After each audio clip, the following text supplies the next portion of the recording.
சங்கீதம் 102. கர்த்தாவே, என் விண்ணப்பத்தை கேளும். என் கூப்பிடுதல் உம்மிடத்தில் சேர்வதாக. என் ஆபத்து நாளிலே உமது முகத்தை எனக்கு மறையாதேயும். உமது செவியை என்னிடத்தில் சாயும். நான் கூப்பிடுகிற நாளிலே எனக்கு தீவிரமாய் உத்தரவு அருளி செய்யும். என் நாட்கள் புகையைப் போல் ஒளிந்தது. என் எலும்புகள் ஒரு கொள்ளியைப் போல எரியுண்டது. என் இருதயம் புல்லை போல் வெட்டுண்டு உலர்ந்தது. என் போஜனத்தை புசிக்க மறந்தேன். என் பெருமூச்சின் சத்தத்தினால் என் எலும்புகள் என் மாம்சத்தோடு ஒட்டி கொள்ளுகிறது. வனாந்தர நாரைக்கு ஒப்பானேன். பாழான இடங்களில் தங்கும் ஆந்தையைப் போலானேன். நான் நித்திரை இல்லாமல் வீட்டின் மேல் தனித்திருக்கும் குருவியைப் போல் இருக்கிறேன்.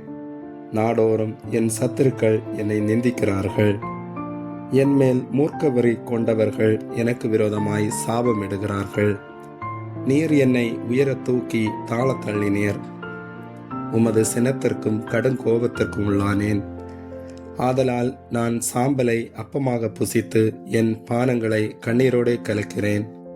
என் நாட்கள் சாய்ந்து போகிற நிழலை போல் இருக்கிறது. புல்லை போல் உலர்ந்து போகிறேன். கர்த்தராகிய நீரோ என்றென்றைக்கும் இருக்கிறீர். உம்முடைய பேர் பிரஸ்தாபம் தலைமுறை தலைமுறையாக நிற்கும். தேவரீர் எழுந்தருளி சீயோனுக்கு இறங்குவீர். அதற்கு தயை செய்யும் காலமும் அதற்காக குறித்த நேரமும் வந்தது.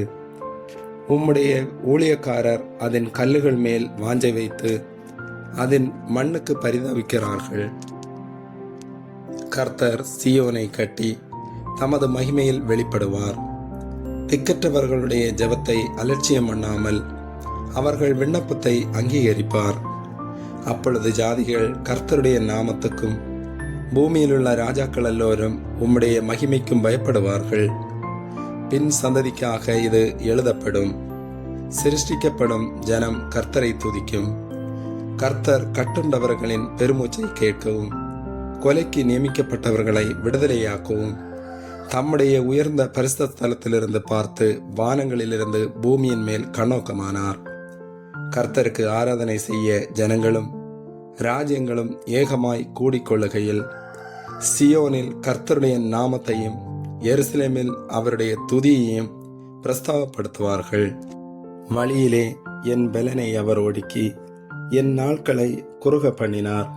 அப்பொழுது நான், என் தேவனே, பாதி வயதில் என்னை எடுத்துக்கொள்ளாதேயும். உம்முடைய வருஷங்கள் தலைமுறை தலைமுறையாக இருக்கும். நீர் ஆதியிலே பூமியை அஸ்திபாரப்படுத்தினீர். வானங்கள் உம்முடைய கரத்தின் கிரியையாய் இருக்கிறது.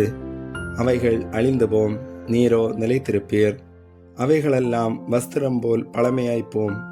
அவைகளை ஒரு சால்வையைப் போல் மாற்றுவீர். அப்பொழுது மாறிப்போம், நீரோ மாறாதவராயிருக்கிறீர்.